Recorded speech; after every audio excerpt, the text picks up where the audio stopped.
Announcements, none. Papers have been laid. Questions? Yes, Honourable Leader of the Opposition. Floor is yours. Thank you, Madam Speaker.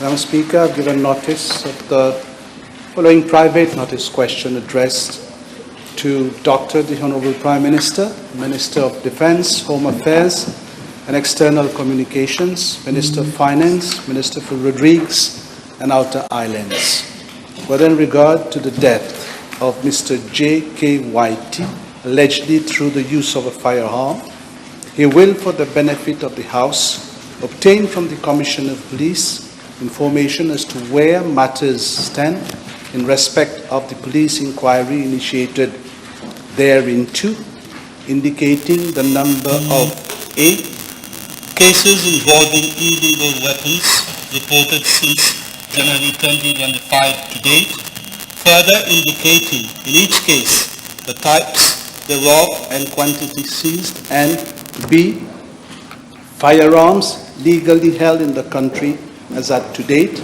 further indicating the Roman 1 amount of ammunition sold since January 2025 to date, and Roman 2 number of licenses therefore currently active, suspended or revoked. Yes, Honourable Prime Minister. Yes, Madam Speaker. I'm informed by the Commissioner of Police that on the 11th of June of this year, following information received at the Police Main Command and Control Centre, the QP Police proceeded to Chassé de Villars, Mildens, and where they found the body of Mr. J.K. Whitey, aged 40, with an apparent gunshot injury to the left side of the chest. The area was secured and exhibits were collected by SOCO. A forensic science officer also attended the scene of crime. An autopsy was conducted on the 12th of June 2026 and certified that the death was due to a gunshot wound at the chest. The investigation is being conducted jointly by the Central CID QPIP, CID Eastern Division, and the MCIT. In the course of the investigation, 21 persons were interrogated and subsequently allowed to go after their statements had been recorded. CCTV footages from various sources were also retrieved and are being examined. On the 8th of July 2026, a communiqué was issued by the police inviting the public to come forward with any information in connection with the case. A reward of 500,000 rupees has been proposed to any reliable informer. Subsequently, 4 persons have approached the police and statements have been recorded from 3 of them. The MCIT is continuing investigation into the matter by questioning suspects, which is being done on a regular basis, that is daily, in order to elucidate the matter. The inquiry is ongoing. I wish to inform the House that a team of foreign investigators is also assisting the police in this inquiry. With regard to Part A of the question, there are 4 cases involving illegal weapons since January 2025 to 27th of July 2026. The details of the cases are as follows. On the 24th of July 2026, a case of illegal spreading of noxious substance was reported at Cité Toll, Maïbo. On the 23rd of July 2026, an alleged case of gunshot was reported at Old Grand Port. On the 21st of July 2026, an alleged case of sequestration was reported where gunshots were fired at Palma Catrobon. And on the 22nd of July 2026, an alleged case of gunshot at Berkeley. Madam Speaker, with regards to Part B1 and B2 of the question, I'm informed that there are 4,287 firearms licenses that were issued up to the 27th of July 2026. The issue of firearm licenses is subject to strict eligibility criteria. The licensees should A, successfully complete the prescribed training and pass the required test, B, be at least 18 years of age and citizens of Mauritius, 3, C, be a fit and proper person to possess or deal in firearms, D, be physically fit and of stable mental condition, E, not to be dependent on intoxicating or narcotic substances, F, have no conviction under the Firearms Act, and G, have no relevant convictions involving firearms, domestic violence, or dangerous drugs, whether in Mauritius or abroad. With regard to the amount of ammunition sold, I am informed that the police have given approval to 3 firearm dealers to import ammunition. On a monthly basis, the firearm dealers are required to provide to the police the stock of firearms and ammunition. I have requested the Commissioner of Police to review and strengthen the procedures for monitoring the sale of arms and ammunition and ensure a more stringent control. Madam Speaker, the number of firearm licenses currently active is 4,287. There are 8 licenses which were revoked.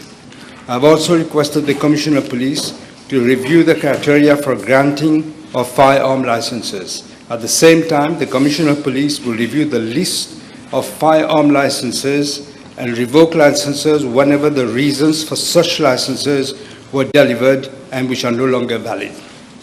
Madam Speaker, in assuming office in November 2024, we inherited a law and order situation that threatened not only the reputation of the police, an institution officially recognized as a disciplined force, guided by the values of integrity, accountability, and public service, but also the very foundation of public institutions. We have embarked on an ambitious plan to reform the police with the assistance of foreign expertise and to transform it into a more dynamic service responsible to the needs of a modern society. In this context, the forthcoming setting up of the National Crime Agency represents an important institutional reform. The reform represents a pivotal step towards building an integrated, intelligence-led, and multi-agency response to serious unorganized crime. Thank you. Your first supplementary. Yes, thank you, Madam Speaker. To start with, I want me to express Yeah, put your mic. Put your mic. Family. Madam Speaker, regarding the tragic death of Mr. J.K.Y.T. at the hunting grounds in Midlands, can the Honourable Prime Minister inform the House of the findings of the ballistic report, specifying, if he has the information, the exact type of firearm used? This, Madam Speaker, is part of the inquiry that is ongoing. Okay. Can the Honourable Prime Minister inform the House whether the ballistic evidence points to the use of an unregistered and therefore an illegal firearm? Madam Speaker, Can you I'm not reveal in a that? position to give details on this at the moment. At this stage. Of course, it's an inquiry is ongoing. Of course. I want to get into the details of the inquiry because the question is with regard to illegal firearms, Madam Speaker. But Now, the Honourable Prime Minister stated that in his answer, that the police offered a financial reward for information leading to the resolution of this case. Can the House be informed, therefore, whether there has been any tangible development or breakthrough directly resulting from this reward initiative? Honourable Prime Minister. I just said, Madam Speaker, that the 4 people who responded to that, 3 of them gave statements, 1 of them was not valid. Now, because that also you stated, let me ask you this question. You've stated in your reply that you've requested the Commissioner of Police to review and strengthen procedures, allocation of licenses, and also to review the criteria for granting firearm licenses. May we know what is the time frame, Honourable Prime Minister? I'm not quite sure what the question. I've asked him to review because you know what happened in the past when you were in government. Details. So we have to put order. Yeah, you destroyed the system. We're correcting what mess you did, and this is why he's re-looking at all this. Honourable Prime Minister always refer to the past. We are living in the present, Madam Speaker.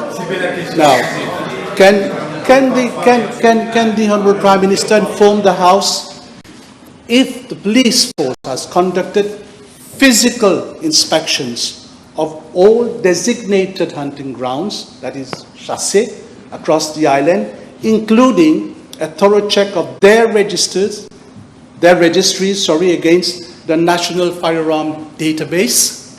The police is doing all this, Madam Speaker. This falls under the Ministry of Agro-Industry, but the police are coordinating with them. I've been informed that no such physical inspections are carried out, Madam Speaker. Now, Minister. if this is the case, when those inspections are carried out, will the Honourable Prime Minister inform the House whether they keep track of the movement of firearms used for hunting and also detect anomalies regarding the presence or absence of registered members on these hunting grounds? Speaker, how will they be able to follow everybody who is using firearms? They're doing what they're supposed to do. That is, if there's a case, they follow up, they do the investigation, as I've just said. But you're suggesting that they should follow everybody who has a firearm, it's impossible. Referring to when the hunting season is on, Madam Speaker. Now, given that we are in the hunting season, can the Honourable Prime Minister confirm to the House how he intends then to guarantee the safety of civilians and law-abiding hunters while these sensitive inquiries are ongoing? I don't see how one prevents the other. Inquiry is ongoing and people are going for hunting. But two different things. Still don't know what happened, Madam Speaker. Now, with regard to the incident which occurred at Cantorel involving an alleged gunshot, can the Honourable Prime Minister confirm to the House if the firearm has been secured and what is the status of that specific investigation? You mean the one used? The one that was used in, allegedly used? Are you referring to a different case?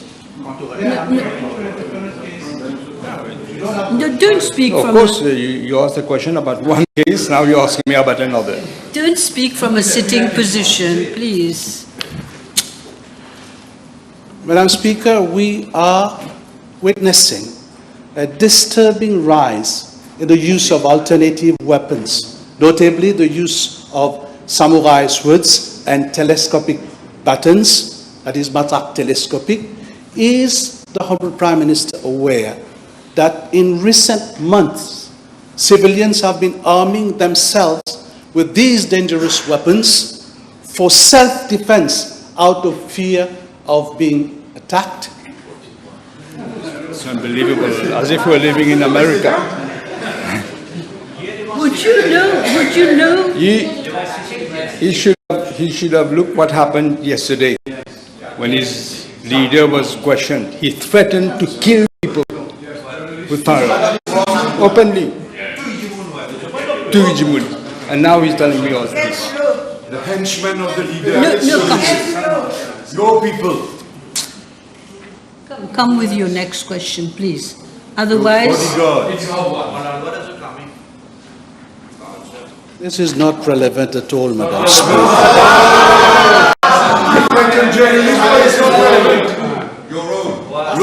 Now, the police force is overwhelmed with the rise in crime in this country. May I ask the Honourable Prime Minister what concrete measures have been put in place by the Commissioner of Police to prevent a situation where victims are forced to defend themselves and end up on the accusations bench, Madam Speaker? Madam Speaker, I think the Honourable Leader of the Opposition should know section of the Constitution, section 71(3) is clear.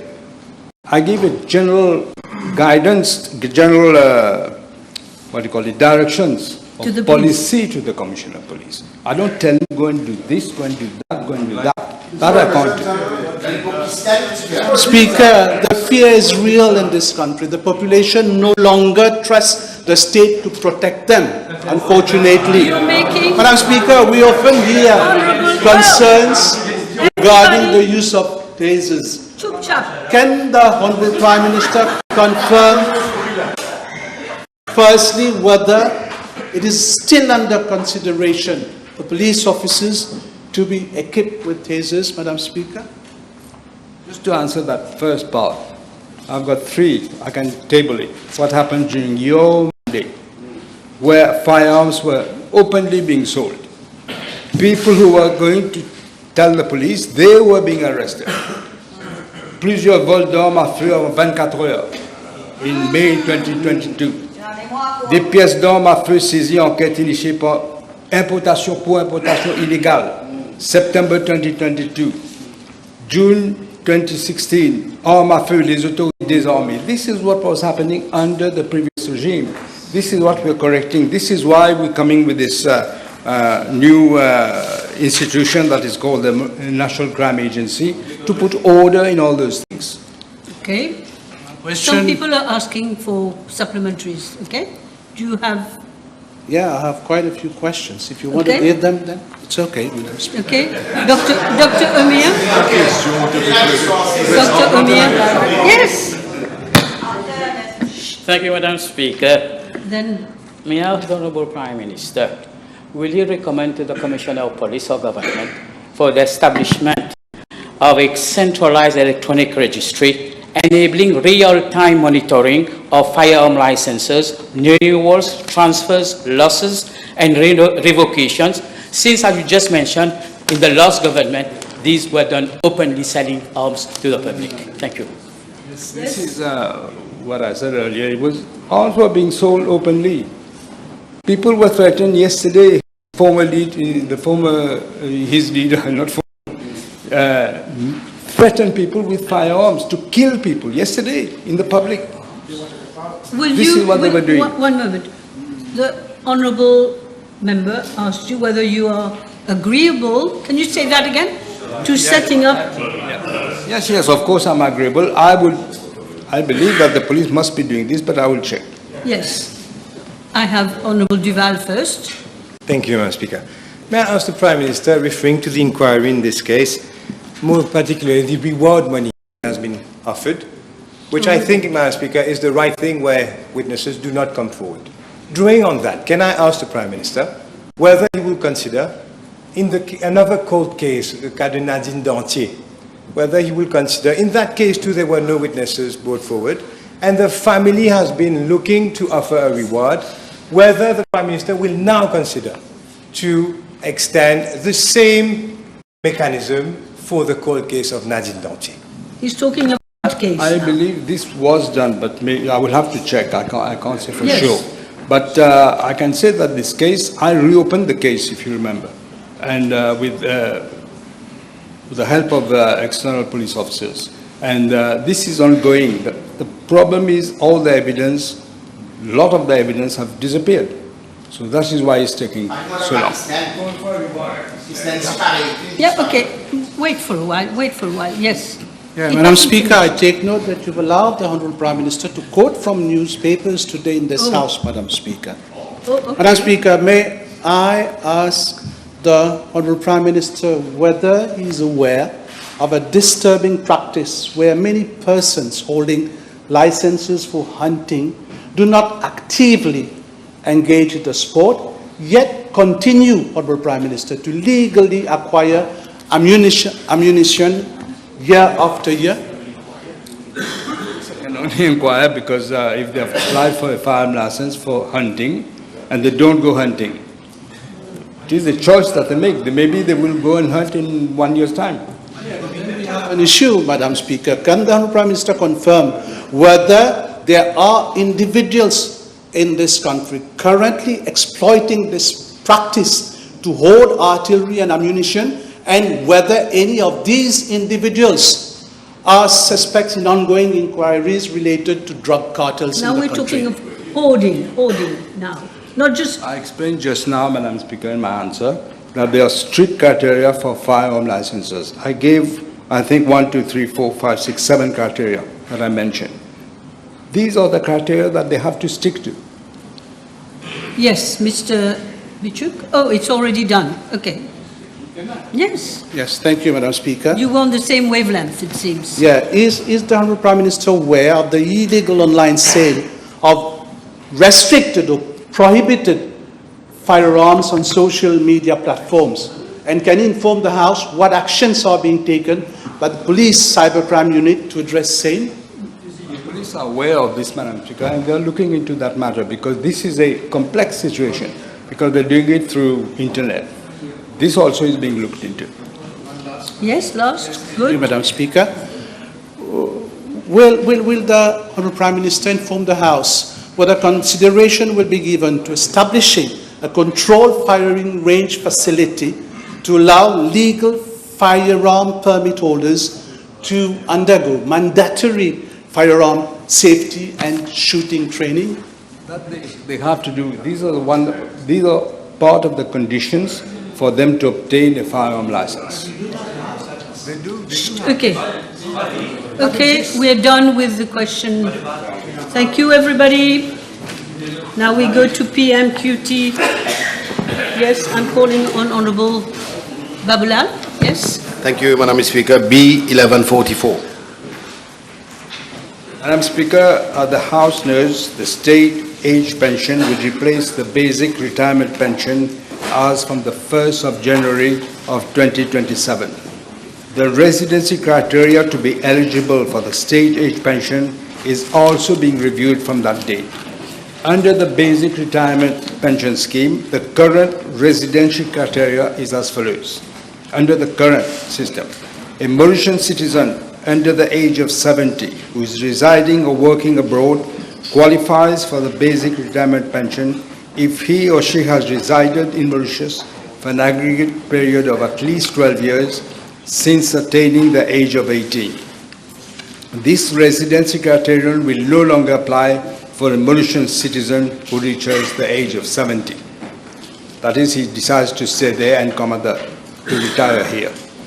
B, as regards to a non-citizen, the payment of the basic retirement pension is conditional upon the latter having resided in Mauritius for at least 15 years in aggregate since his 40th birthday, 3 of those 15 years being immediately before his claim. That is with the basic retirement pension. Madam Speaker, the residency criterion is being improved through an amendment in the Finance Bill of 2026. A person will now become eligible to the state age pension if he or she has resided in Mauritius, 1, for an aggregate period of at least 15 years since attaining the age of 40, and 2, for an aggregate of 12 months in the last 3 years preceding his claim for the pension. As the state pension, age pension, like the basic retirement pension, is a non-contributory pension, financed entirely from public funds, the change in the residency criterion will ensure that public funds are redistributed in a fair manner. This change will ensure that the state age pension goes to people who have contributed to the development of our country and society and its tax system over their working lives, rather than those who have chosen to work abroad all their lives and now opt to come back to retire in Mauritius. Madam Speaker, let me reassure the pensioners who are already drawing the basic retirement pension under the current residency criteria that the change will not apply to them. The new residency criterion will apply only to persons making the application for the state age pension as from the 1st of January 2027. As regards the estimated number of persons who would become eligible to the state age pension, this can only be determined when a claim is made based on the person's residency record. It is therefore not possible at this stage to determine the number of Mauritian citizens currently residing or working abroad who may not satisfy the revised residency condition. Yes, yes, please.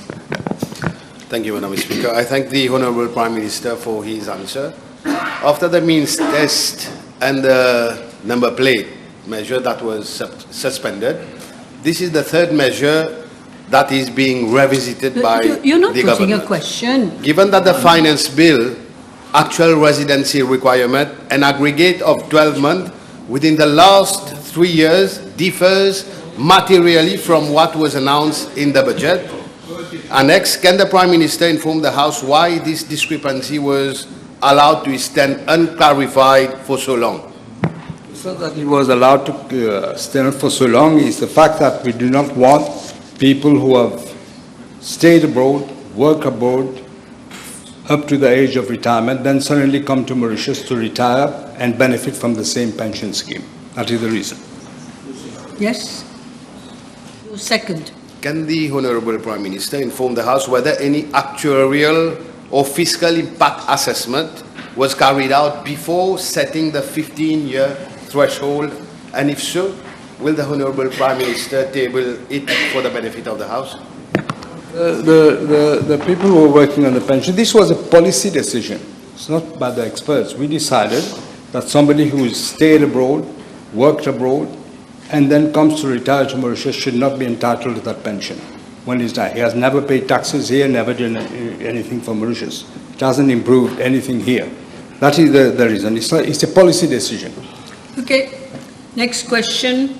Honorable Second Member for Rivière-des-Anguilles. Merci, Madame. Question B1145, s'il vous plaît.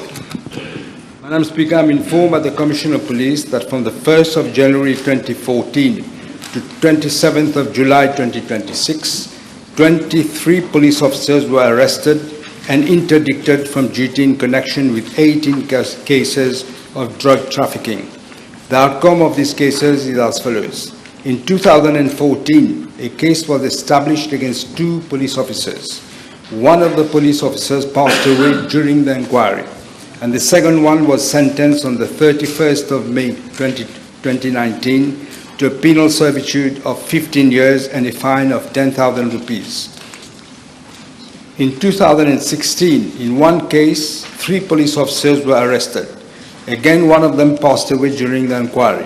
The second one is awaiting judgment from the Supreme Court since 2019.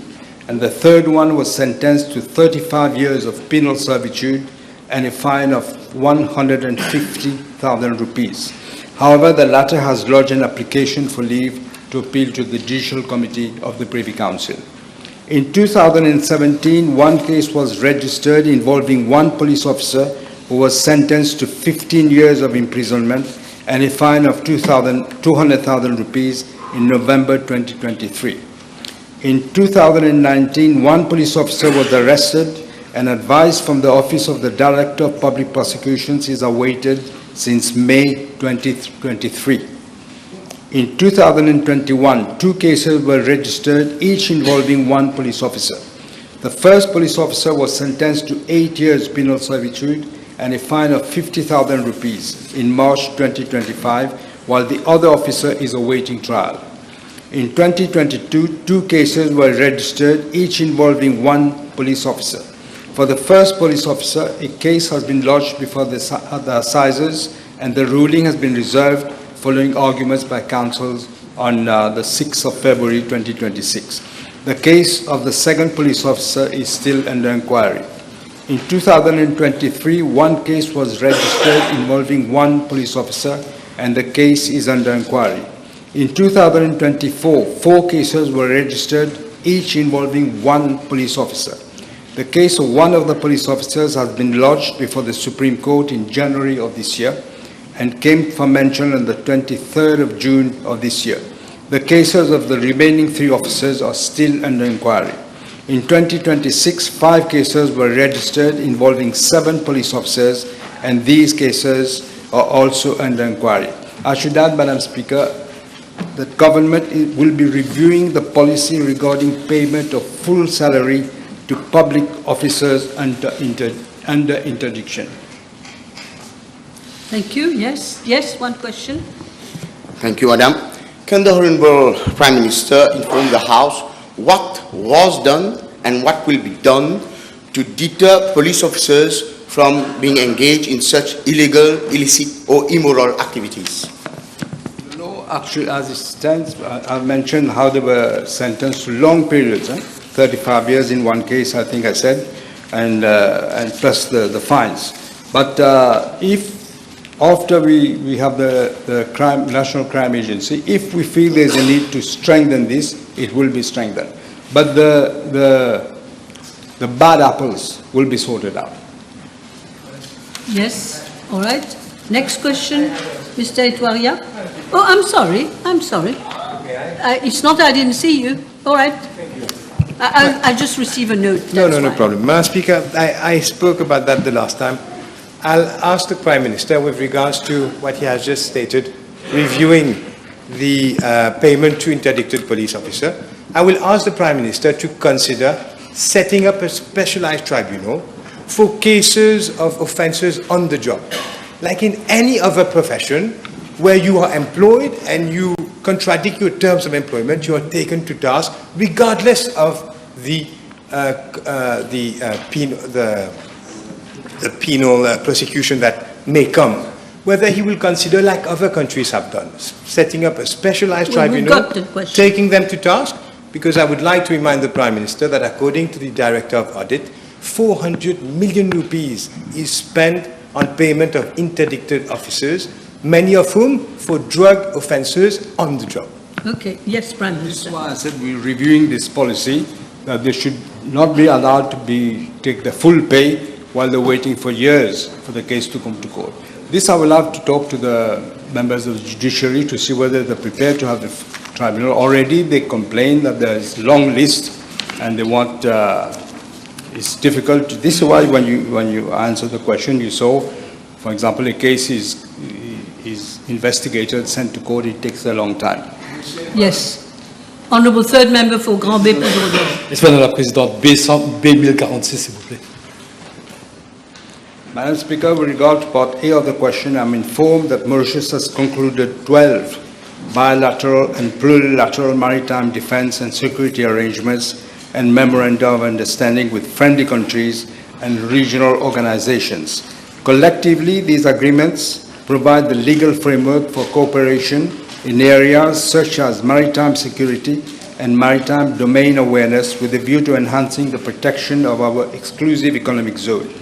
Following the arrangements currently in force, the following agreements are currently in force. 1. Memorandum of Understanding among governments of member states of the Indian Ocean Rim Association on the coordination and cooperation of search and rescue in the Indian Ocean region. 2. Regional agreement on the coordination of operations at sea in the Western Indian Ocean. 3. Agreement for the setting up of a regional maritime information exchange and sharing mechanism in the Western Indian Ocean region. 4. An agreement between the Government of the Republic of France and the Government of the Republic of Mauritius in the matter of search and rescue at sea. 5. Technical agreement between the Mauritius Police Force and the French Armed Forces in the Southern Indian Ocean. 6. The Djibouti Code of Conduct. 7. Agreement between the Government of the Republic of Mauritius and the Government of the French Republic on the defense cooperation. 8. Agreement between the Government of the Republic of South Africa and the Government of the Republic of Mauritius for the coordination of search and rescue services.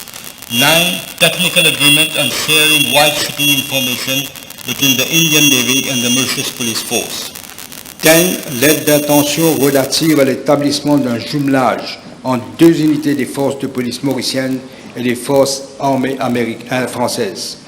9. Memorandum of Understanding between the Government of Mauritius and the Government of India on the improvements of sea and air transportation facilities at Agalega, which is part of the Republic of Mauritius.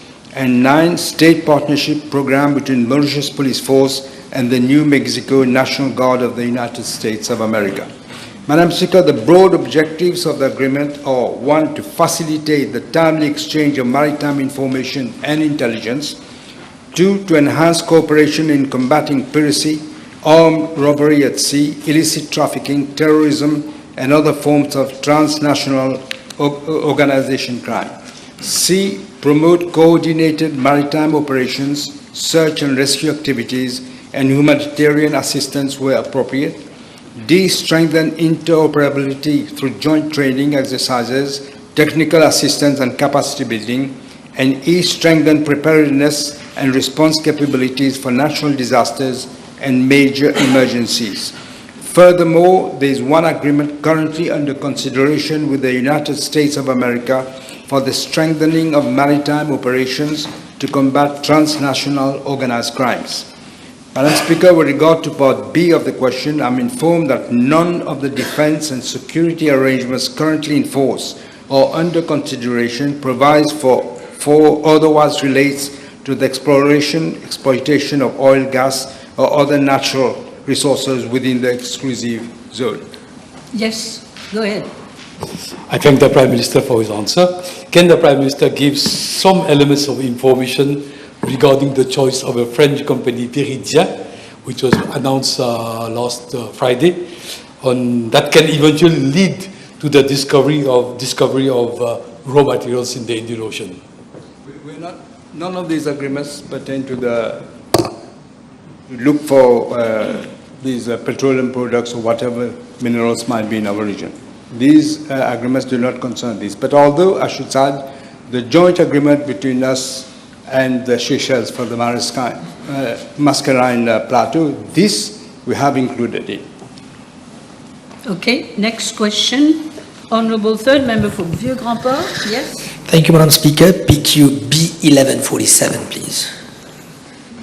Madam Speaker, I'm informed by the Commissioner of Prisons that on Friday, the 17th of July 2026, the Mauritius Prison Service took cognizance of a video and 2 photographs circulating on the social media allegedly depicting illicit activities within the Bobassa Central Prison. On the same day, the Prison Intelligence Unit carried out an internal assessment and reported the following. First, a mobile phone without a SIM card was secured from a bin within the central prison. 2, a video and 2 photographs circulating on the social media were found on that device. And 3, 10 persons appearing in the video and photographs were identified as prisoners of the Bobassa Central Prison. On the 20th of July 2026, the matter was reported to the police and an investigation was initiated by the Central Crime Investigation Department. The mobile phone seized by the Mauritius Prison Service was secured by the police and for investigation purposes. The police IT unit is carrying out forensic examination of the mobile phone. On the 23rd of July 2026, the police has contacted the prison services for the retrieval of CCTV footage. The police inquiry is ongoing.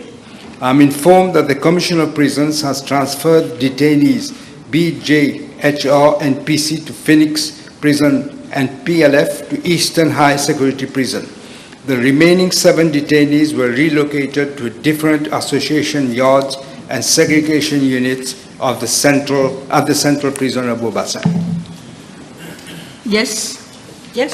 Thank you, Madam Speaker. Is the Honourable Prime Minister aware of an alleged common practice in prison compounds called pelleting, which constitutes the throwing by professionals of prohibited and illicit items such as mobile phones, drugs, cigarettes, etc., into the prison compounds? Yes, in fact, this question was asked before. The tender has gone. Unfortunately, we will have to go through a process of tender, and this is what delays a lot of things. I personally didn't think there was a need for tender in that case because it's a simple thing that we put for the pelleting, but that is the procedure. Yes, second question. Thank you. Insofar as the existence of prohibited items in prisons are concerned, surely the carrying out of regular thorough searches will bring this to a stop or at least reduce it. Would the Honourable Prime Minister consider the possibility of taking up the matter with the Commissioner of Prisons so that regular thorough searches are carried out within the prison compounds? Yes, Prime Minister. He's well aware of this. He's a new Commissioner of Prisons. I mean, relatively new. He says they do this. But in spite of this, we see the result, which is why we need to have a big reform. Okay, next question has been withdrawn, 1148. So now we go to Honourable Second Member for Rodrigue. Thank you, Madam Speaker. B-stroke 1149. I didn't realize 48 was removed. Madam Speaker, police officers posted in Rodrigues form an integral part of the Mauritius Police Force. Accordingly, these officers are fully integrated into the training and professional development framework of the Mauritius Police Force. They benefit from the same operational support training and professional development opportunities as other members of the force. I'm informed, Madam Speaker, by the Commissioner of Police that police officers posted in Rodrigues are already benefiting from Interpol-supported training programs which are conducted in Mauritius. Besides, for the first time, Interpol conducted specific training in Rodrigues from the 6th to the 10th of July of this year. The two Interpol criminal intelligence officers, assisted by officers of Interpol National Central Bureau, conducted a maritime investigation course in Rodrigues under the European Union-funded Safe Seas for Africa and Port Security Project. 20 participants benefited from the training, including 14 police officers from Rodrigues. I'm further informed that another training course on criminal analysis is scheduled to take place from the 31st of August to the 4th of September 2026. It will take place in Rodrigues by Interpol, and 20 police officers have been designated to participate. I also wish to inform the House that previously Rodrigues Island was not connected to Interpol Global Secure Police Communication System and had to rely on the National Central Bureau in Port Louis. Since August 2025, Rodrigues Island has a direct access to the Interpol database on a 24-hour basis and can promptly exchange crucial information. With regard to Unipol, I'm informed that the Mauritius Police Force has never dealt with this organization. Yes? Just one supplementary, Madam Speaker. Thank you, Honourable Prime Minister, for this answer. May I ask the Honourable Prime Minister whether this will be a continuous and standard practice for Interpol training to always be conducted in Rodrigues as from now on? Yes, this is a new approach that we are dealing and it will continue. Okay, next question, Honourable Member for Montagne Blanche and Thank you, Madam Speaker. B 1150. Madam Speaker, stagflation is generally defined as an economic situation where three conditions occur at the same time, namely stagnant or declining economic growth, high and persistent inflation, and rising unemployment. We are not experiencing stagflation. Our economy continues to grow at a reasonable rate of 3%, despite the highly uncertain and challenging global economic environment. Inflation has increased recently following the outbreak of the war in the Middle East, but it remains well below the 10.8% and 7% levels recorded in 2022 and 2023. As for unemployment, it continues its downward trend, falling from a peak of 9.2% in 2020 to 5.7% in 2025. Unemployment for both men and women is declining. However, because of the geopolitical conflicts around the world, there are real risks that our economic growth could slow down, inflation could rise, and that job creation could be adversely affected. That is why, Madam Speaker, the reforms we are doing are necessary and policy decisions must be taken proactively in the light of evolving international economic developments.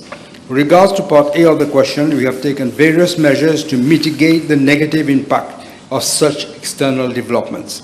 Furthermore, a number of measures have been announced in the 2026-2027 budget speech to give a boost to economic activities. These include building an AI-driven economy through the development of an AI and digital finance special economic zone at Côte d'Or, the adoption of artificial intelligence across schools, businesses, and public services, to supporting startups and SMEs through improved access to finance, business support services, digital transformation, and innovation incentives.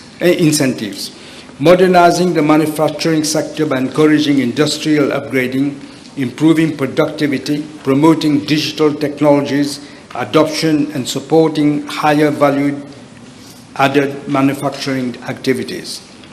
4, developing the blue economy by expanding fisheries, aquaculture, marine biotechnology, and other ocean-based economic activities. 5, accelerating the renewable energy transition. 6, promoting innovation and research to support higher productivity and economic diversification. 7, expanding financial services and fintech by promoting digital finance, fintech innovation, and new financial technologies. And 8, addressing labor shortages and skills mismatches by attracting foreign talent, expediting work permit processing, and strengthening training and skills development. Madam Speaker, regarding the accommodation and food services sector, it is expected to record positive growth this year, with the number of tourist arrivals forecasted to reach around 1.47 million, despite the challenges arising from the ongoing conflict in the Middle East. To support the sector, government is taking additional measures to expand air connectivity and increase seat capacity, including 3 additional weekly flights by Turkish Airlines and the introduction of 3 weekly Ethiopian airline flights complementing Emirates' existing twice-daily services. I wish also to inform the House that I will be chairing a committee to review our air access policy. Greater emphasis will also be laid on showcasing Mauritius' unique culture, sustainability initiatives, ecotourism experiences, inland attractions, and the authentic Mauritian way of life. Furthermore, digital e-visa system will be put in place to facilitate pre-travel visa applications, reduce waiting times at the arrival terminal, and enhance the overall travel experience. As for the construction industry, it is expected to pick up gradually with the implementation of a number of major infrastructure projects, such as the M4 motorway, the Phase 2 of the Ring Road project, the Island Container Terminal, the Special Economic Zone at Côte d'Or, and the Rivière des Anguilles Dam, as well as major private projects in the renewable energy and other emerging sectors. With regard to Part B of the question, as announced in the budget, an additional amount of 2 billion rupees has been provided under the Price Stabilization Fund to subsidize essential products for the fiscal year of 2026-2027. The subsidy has also been extended to cover additional consumer goods. Over and above the Price Stabilization Fund, government is implementing a range of additional initiatives to mitigate the impact of the rising cost of living, which is largely driven by external factors. These include the introduction of a new legislation to crack down on abusing pricing, as well as clear framework for the parallel imports which are being worked out by the Ministry of Commerce. 2, bulk purchase of essential consumer goods by the STC, which will be sold with capped profit margins. 3, review of the framework for the retail sector, including trade fairs, shopping mall practices, and hawker issue. 4, introduction of new e-commerce legal framework to regulate online commercial activities, strengthen consumer safeguards, and improve enforcement in the digital marketplace. And 5, increasing the threshold for eligibility under the SRM system from 14,000 to 16,400 as from 1st of July 2026 and to 17,500 rupees as from the 1st of July 2027. Through these policy changes, government aims to cushion the impact of global price increases on households and ensure that the cost of living challenge is addressed in a sustainable and responsible manner. We want, with regard to the productive investment, as I mentioned earlier, a number of major infrastructure projects will be implemented in the coming years to strengthen the country's productive capacity. In addition, a new business facilitation bill will be introduced in the National Assembly to streamline procedures and reduce administrative burdens, creating wider productive investment opportunities for local and foreign entrepreneurs, particularly in the renewable energy sector, the blue economy, and the AI technologies. Madam Speaker, government remains committed to achieving higher inclusive and sustainable growth while addressing cost of living pressures.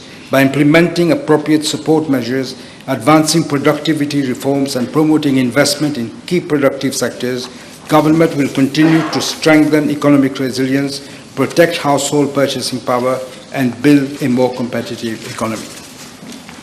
Yes, do you have a question? Yes. I thank the Honorable Prime Minister for his answer. Can the Honorable Prime Minister state to the House whether government intends to revise its debt reduction strategy in light of the credit rating agencies warning that current fiscal adjustments is insufficient to meaningful lower public debt, and if so, on what timeline? This is what we tried to do, and we had to back down on certain things because people were complaining, including the opposition. That is what we've done. We have to pay the price of what we do. Okay. We won't be able to reach another question. In any case, B1151, who has been transferred to be replied by Minister of Financial Services, right? Now, yes, now I have to announce, I have to read what is being sent to me. PQ. I'll look at this in a while. I can't deal with everything. The table has been advised that the following PQs have been withdrawn.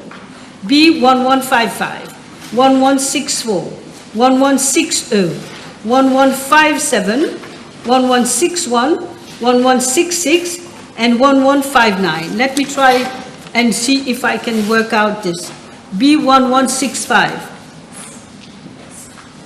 Address to Honorable Prime Minister could be withdrawn. Okay, so we add B11, I suppose it is 65. Il faut écrire un peu mieux la prochaine fois. Un peu de penmanship ne fait pas de mal. Thank you very much. Now we go to questions to ministers. We have 35 minutes for that. I am calling on Honourable Fourth Member for Rodrigue, Mr. Edouard. Thank you, Madam Speaker. B1167. Madam Speaker, there is no requirement for any import or export permit for Rodrigues Island, given that it forms part of the Republic of Mauritius. I am informed that the Ministry of Health and Wellness does not issue any permit for the export of food items to Rodrigues because the food stocks are purchased from local suppliers in Mauritius, and these food stocks are already verified and cleared by the Public Health Food Inspectorate Division at the port of entry upon import by the state suppliers from abroad. I am also informed that the transfer of cement to Rodrigues, no health certificate is required as it is not listed under the Dangerous Chemicals Control Act. As regards the movement of agricultural materials and agricultural produce between Mauritius and Rodrigues, I am informed by the Ministry of Agro-Industry, Food Security, Blue Economy and Fisheries that such movements are subject to phytosanitary controls.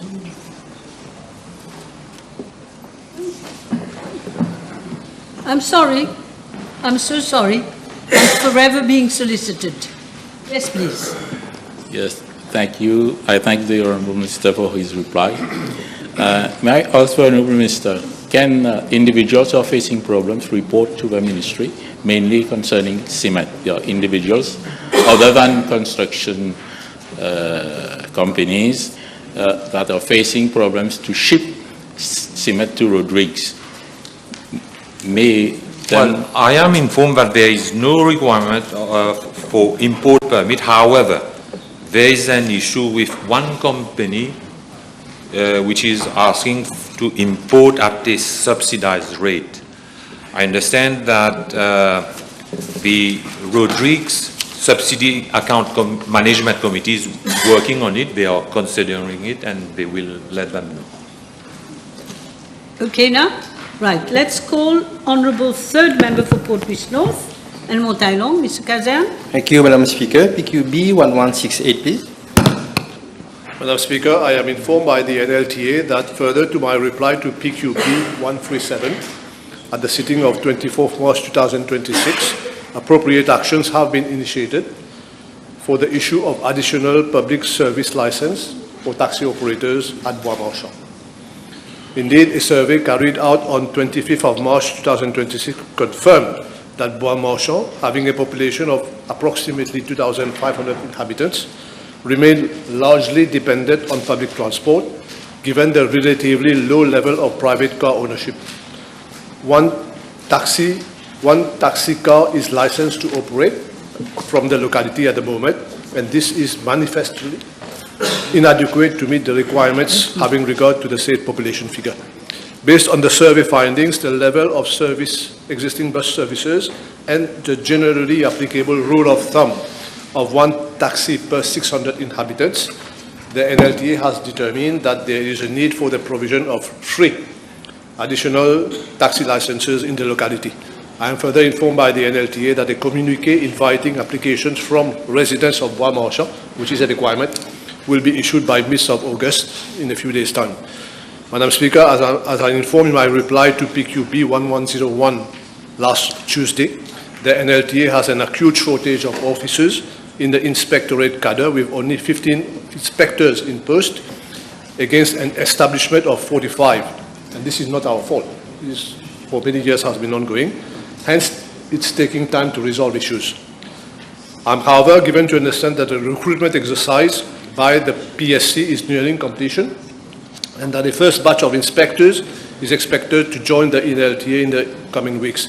Pending the filling of all vacancies, the NLTA has been instructed to consider the possibility of performance of overtime work by the inspectorate cadre, especially after office hours at times when taxis are reportedly sometimes scarce on our roads and when they are needed the most, with a view to expediting surveys and inquiries for the issue of licenses island-wide, which is a common request for a lot of my colleagues.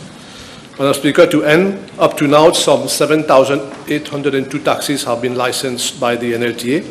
However, it appears that a significant number of them do not provide the required service, despite their benefiting 100% duty-free concession on the purchase of cars, 50% road tax regime, and a one-off grant of 100,000 rupees, which have been the practice for many years already, but then still they don't provide service as they should.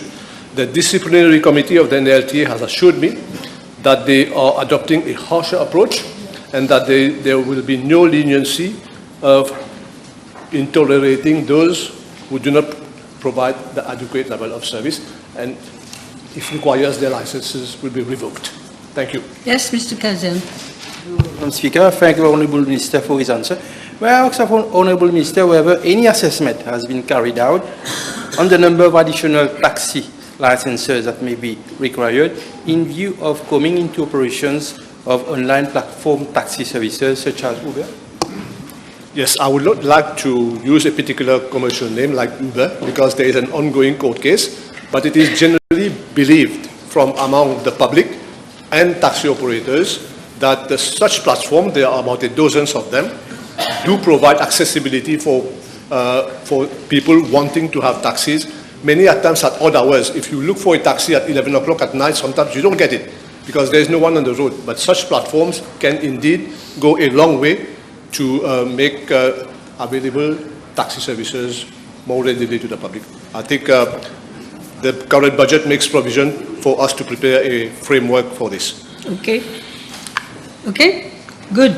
Now, Honourable Second Member for Grand Bay-Poudre, Mr. Bijan. Thank you, Madam Speaker. B1169. Madam Speaker, I'm informed by the Beach Authority that the region of Melville in Grand Group comprises 3 proclaimed public beaches. One, the first beach of an extent of 2.15 hectares with a sea frontage of 525 meters, was proclaimed as Pargeometric Melville Public Beach through General Notice 560/2010. Second, the second beach was proclaimed as Pargeometric Melville Public Beach through GN 560/2010 and is of an extent of 2,113 hectares with a sea frontage of 330 meters. And 3, the third beach was proclaimed through General Notice 687 of 1963 as Îlot Matapan and part of Pargeometric Melville Public Beach and is of an extent of 4.96 hectares and a sea frontage of 1,050 meters. Madam Speaker, the House may wish to note that for the financial year 2026-2027, the funds to the tune of 1 million have been earmarked at the level of the Beach Authority for the refurbishment of the existing toilet block and 1 mini kiosk, including benches on the first beach. The upgrading works on the toilet block include replacement of the metal roof, upgrading of the lighting and plumbing system, painting of the building. All of the amenities are in good conditions. The second beach has been kept in a natural state due to the calmness of the area and the presence of wild vegetation on the beach. With regard to the third beach, upgrading works were effected in October 2025 and all existing facilities are currently in good condition. Madam Speaker, the House may further wish to note that the Beach Authority will consider providing additional amenities and recreational facilities for the visitors on the 3 public beaches, subject to viability of funds in the coming financial years and compliance to all requirements for development along coastline. Any suggestion from the honourable member will be most welcome. Yes. Thank you, Madam Speaker. May I ask the Honourable Minister whether, in view of the forthcoming Ganesh Chaturthi celebrations, during which beaches at Melville, Grand Gobe, Anse-Larrey, Poudre d'Or Village, among others, are visited by a large number of devotees and members of the public, can his ministry ensure that cleaning, maintenance, and any necessary minor repair works are carried out prior to the festival, so as to provide a safe and pleasant environment for all devotees?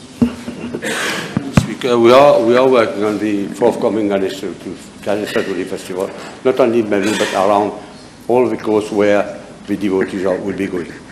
Okay, thank you. Yes, Honourable First Member for Vaucluse-Floréal. B1170.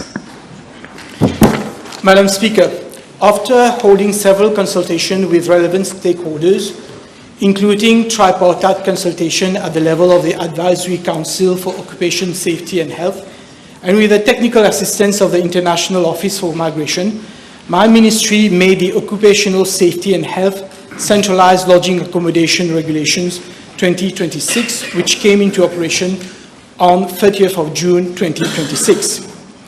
The regulations allow an owner of a building who holds a centralized lodging accommodation permit to accommodate foreign workers of different employers centrally in their lodging accommodation. Instead of an employee having to rent a house to convert it into a lodging accommodation to accommodate foreign workers, the employer now will only need to rent 1 or more rooms in a licensed centralized lodging accommodation. The regulations also enhance the standard of lodging accommodation provided to migrant workers and require owners and employers to provide foreign workers with such amenities as are necessary to ensure a decent living condition. These amenities include, among others, internet and Wi-Fi facilities, common recreational area equipped with adequate seating facilities and a television set, water storage tank, common areas, water closet, a suitable treatment room, a kitchen equipped with adequate cooking facilities, suitable clothes storage facilities, a suitable living and dining area, and suitable washing and drying facilities. The regulations also prescribe the size of the rooms, the floor area, which varies depending on the number of persons who will stay in those rooms. A maximum of 8 persons can stay in a room. The regulation, however, do not provide any minimum or maximum number of persons that can be accommodated overall in a centralized lodging accommodation. And this was a deliberate policy to give greater flexibility to building owners, bearing in mind the demand for such centralized lodging accommodation. Madam Speaker, as regards the location and concentration of centralized lodging accommodation in any given locality or residential area, there is currently no restriction in the regulation, and currently there is no policy at the level of the ministry in that respect. However, a building and land use permit is required for all centralized lodging accommodation, and it will be up to for each local authority to have its own policy when authorizing a centralized lodging accommodation to be built in an area falling under its jurisdiction. Madam Speaker, as at date, my ministry has received no application to operate a centralized lodging accommodation. Okay, yes. J'aimerais savoir si le ministère évalue dans un premier temps et ensuite tient compte du nombre de facilités d'hébergement qui opèrent déjà dans une localité avant qu'un Centralized Lodging Accommodation Facility Permit ne soit délivré.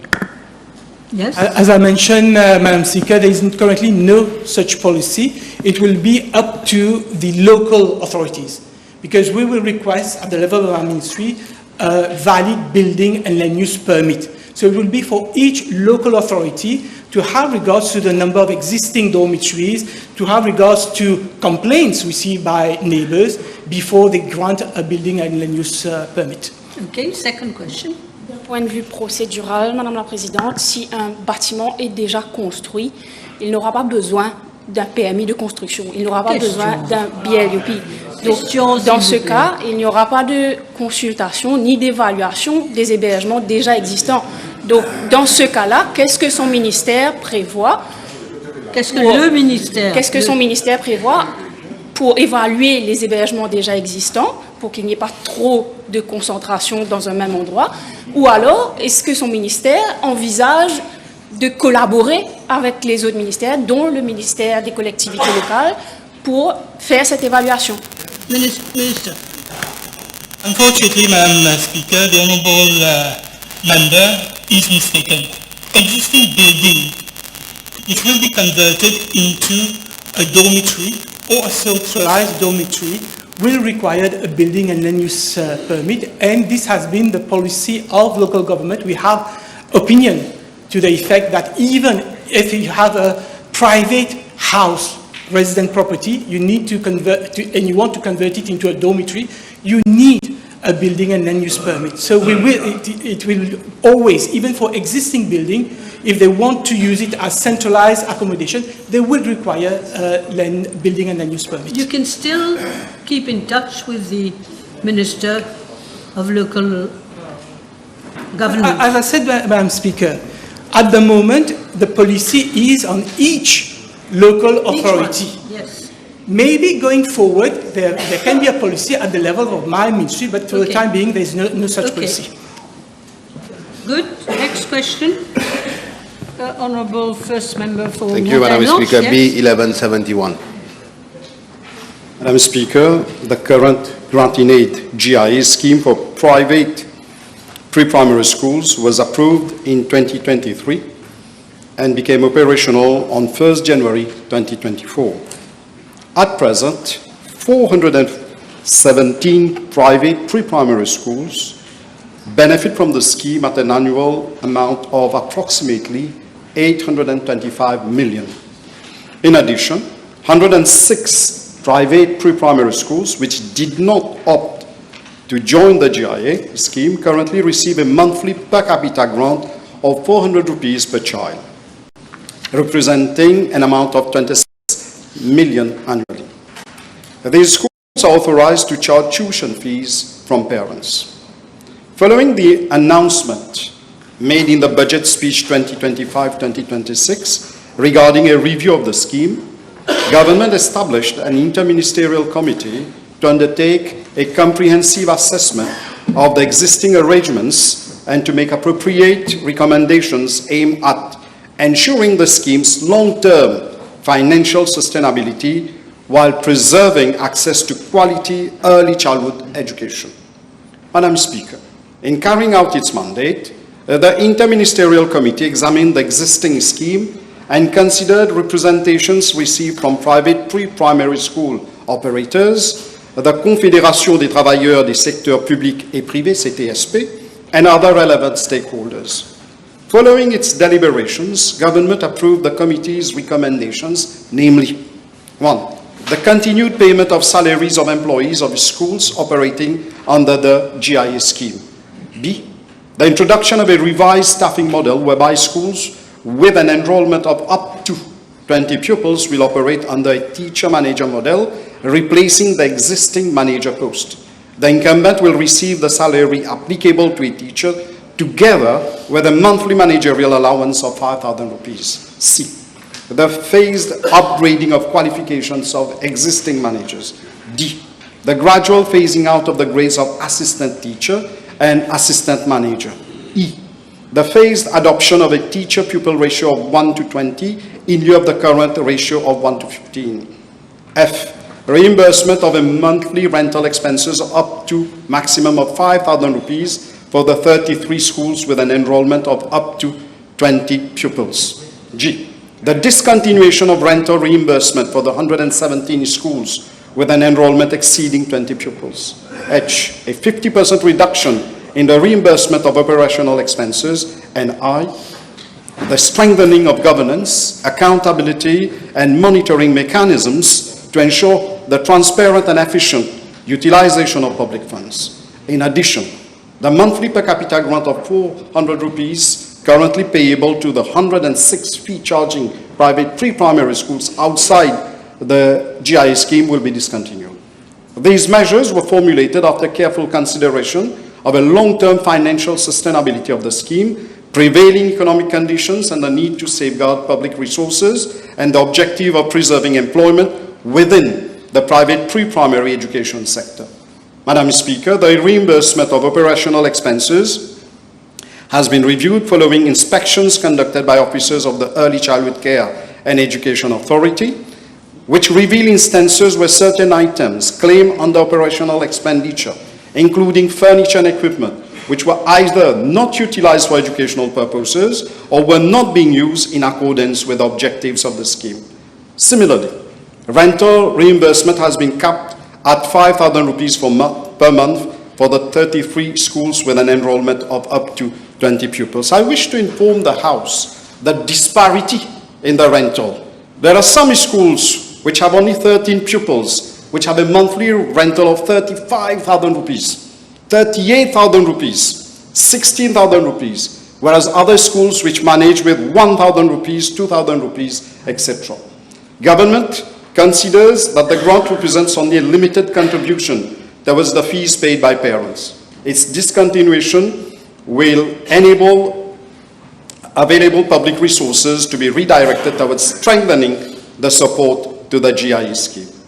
Madam Speaker, as regards Part B of the Honourable Member's question, I wish to inform the House that the Interministerial Committee did assess the likely impact of the revised scheme, including its implications for low-income households.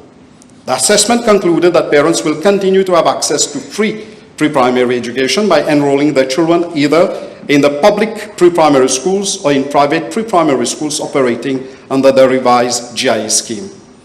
It is pertinent to note that public pre-primary schools currently operate with approximately 50% unused capacity, thereby providing sufficient places to accommodate any increasement in enrollment. Allow me to inform the House that there are currently 4,467 vacant seats in our public pre-primary schools, which can cater up to 7,735 pupils. And we have 790 vacant seats in our pre-primary schools operated by local authorities, which can cater up to 1,460 pupils. Let me reassure the Honourable Member that our children coming from low-income households remain our main concern. For example, 357 children are registered under SRM scheme and benefit from the facilities they are entitled to. Besides this, currently all our children attending pre-primary schools in the 26 Z schools in the 4 zones are eligible for free meals. I wish to inform the House that in the same line of thought, my ministry is currently examining the feasibility of introducing on a pilot basis a program for the provision of free breakfast and free lunch to children attending public pre-primary schools situated in socially and economically disadvantaged areas. In parallel, my ministry will engage with the local authorities responsible for 39 public pre-primary schools under their jurisdiction with a view of encouraging them to consider the implementation of similar initiatives. The revised grant in aid scheme therefore seeks to ensure the prudent, transparent and sustainable use of public funds while safeguarding equitable access to education in the pre-primary sector. It will also enable the Early Childhood Care and Education Authority to focus more effectively on its statutory responsibilities of regulating, monitoring, and enforcing compliance within the early childhood education sector. Yes, honourable member, yes. I thank the Honourable Minister for his answer. Can the Honourable Minister confirm the total number of children currently enrolled across those 106 fee-charging private schools losing the 400 per student subsidy, and what proportion of their families are estimated to fall within lower income threshold? Now, as I have already mentioned, especially low-income group children, they are already looked after by the SRM scheme, okay? And the next batch of children who go to ZEP primary schools, there when we have the PPU, the pre-primary unit, the children going in those schools, they are looked after, but they are provided free meal like the primary school students. We care for them. Yes, second question. Well, straightforward. How many children are concerned? Do you have figures? I will have to check the number, but I gave you for SSRM, I gave you the number earlier in my answer. 106 fee-charging private school. If 106, I can give you the figure. It is 5,942. Okay. Okay, next question. Madame la Présidente, à la pêche avec la question 1172, s'il vous plaît. Okay. Thank you very much, Honourable Member. Madam Speaker, pursuant to Section 168 of the Fisheries Act, the operator of a fishing vessel is presumed to have engaged in illegal, unreported and unregulated fishing or fishing-related activities where the vessel has failed to record or report its catches in accordance with any applicable conservation and management measures. Second, the vessel has made false reports. Now, in practice, the catch volume is estimated by the captain of the vessel during fishing operations at sea and accordingly recorded the fishing log books, whereas the officially declared catch data is recorded once the catch has been weighed after landing in the port. A difference between the two figures is considered acceptable as long as it is within a 10% variance, in line with the margin of tolerance established under the EU Regulations 2023/2842. Any deviation beyond that range is promptly investigated.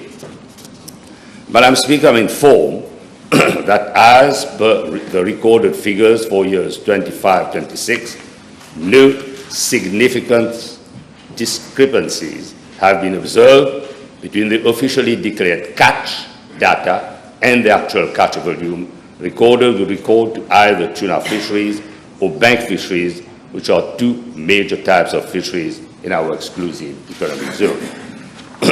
Madam Speaker, our ministry is very strict in its approach to IUU, despite its limited manpower, to ensure the monitoring, control and surveillance of EZ of more than 2 million kilometers. However, in line with best fisheries management practices, a risk assessment exercise is undertaken by the ministry to identify high-risk vessels for inspection. The ministry will continue to intensify monitoring, surveillance and enforcement actions against any operator found to be in breach of the law, measures which have already been put in place to ensure that catches declared by the fishing vessels accurately reflect the actual quantities caught and landed, including the following. 1. Licensed fishing vessels are being monitored in near real time regarding the reported catch volume through the electronic reporting system which was introduced by the ministry in July last year. 2. The fishing log books of fishing vessels are verified at the time of boarding and inspection to ascertain that there is no discrepancy between the daily estimated catch data and the declared catch data. In case of any significant difference, a contravention is established for Mauritian fishing vessels, whereas the flag state or relevant regional fisheries maritime organization are notified for foreign vessels. 3. The movement and activity of licensed fishing vessels in our EZ is monitored by the Fisheries Monitoring Center of the Ministry on a 24/7-hour basis through satellite data. Any suspected IUU fishing is promptly referred to the National Coast Guard for interception at sea or any other appropriate action. And four, vessels engaged in IUU fishing are prevented from accessing port and port services in Mauritius. My ministry, Madam Speaker, is progressively enhancing our monitoring, control and surveillance framework for bank fishery, including through the development of mechanisms to improve the verification of logbooks declaration against actual landed catch. These measures will ensure greater accuracy of catch data and strengthen fisheries management. To further enhance the monitoring, control and surveillance framework, officers will be trained in monitoring fishing operations. Advanced technologies and AI analysis will be used to improve traceability and data sharing among stakeholders. New regulations will be introduced under Fisheries Act, and regional cooperation for combating IUU fishing in the Western Indian Ocean will be enhanced. Madam Speaker, I don't know whether our good friend is referring to an article regarding the scale of fishing in the Chagos Archipelago being 25 times higher than the official statistics. The House may wish to know or be informed that Mauritius has as of now, no operational control in enforcing fisheries laws in the Chagos Archipelago. But of course, we are slated to take over ownership, and I hope it won't be too long. Yes, do you have a question? Oui, merci pour la réponse, Monsieur le ministre. Quels sont les moyens dont dispose le ministère de la Pêche pour contrôler les bateaux de pêche qui sont en haute mer, notamment les bateaux étrangers? Well, we interface and interact with other relevant countries, but as you know, we have a way that control is being done through the monitoring surveillance system, but otherwise we rely on support from member countries, for example, like members of the IUTC or other relevant organizations. Happy? Là. Second question? La deuxième question. Le Premier ministre ce matin a énuméré une longue liste d'accords avec bilatéraux et plurilatéraux qui sont actifs pour le compte de l'océan Indien. Est-ce que le ministre peut envisager une coopération avec ces pays, avec les pays partenaires, pour un contrôle plus précis de la pêche? If my honorable friend had paid heed to what I've said, as member of IOC and Indian Ocean Commission and Tuna Commission, we collaborate and cooperate. And if you recall, during the visit of the French president, we strengthened bilateral cooperation and rely upon those who have the means to dispense the information so that there is proper coordination to ensure good surveillance and monitoring.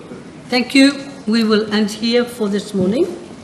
So I will suspend for 1.5 hours. Thank you, everyone.